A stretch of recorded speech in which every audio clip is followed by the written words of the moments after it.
Pemirsa, seorang kepala desa di Kabupaten Ogan Komering Ilir menangis histeris saat ditahan dan ditetapkan sebagai tersangka atas perbuatannya melakukan pungli pembuatan SPH tanah masyarakat.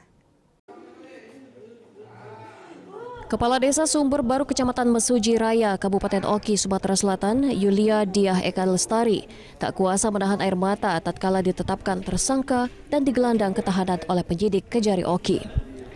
Di hadapan penyidik, dirinya terus terisak menangis, di mana tersangka terbukti bersalah dan melawan hukum atas perbuatannya melakukan pungutan liar atau pungli dalam pembuatan SPH tanah masyarakat desanya. Hal itu dilakukannya pada tahun 2021 atas SPH tanah dalam kegiatan replanting sawit. Sebanyak 235 surat yang telah berhasil dibuat tersangka, sehingga keuntungan yang didapat mencapai Rp682.500.000. Tersangka langsung digiring ke lembaga pemasyarakatan selama 20 hari ke depan. Sebelumnya, penyidik juga menyita uang sebanyak Rp150 juta dari perangkat yang ada. Karena kita melakukan penahanan terhadap saudari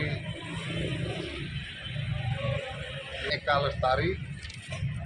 Beliau adalah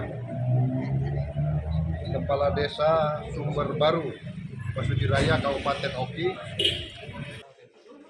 Ditegaskan kepada seluruh kepala desa dan kepala OPD agar melaksanakan tugas dan kewajibannya sesuai aturan agar tidak terjerat hukum.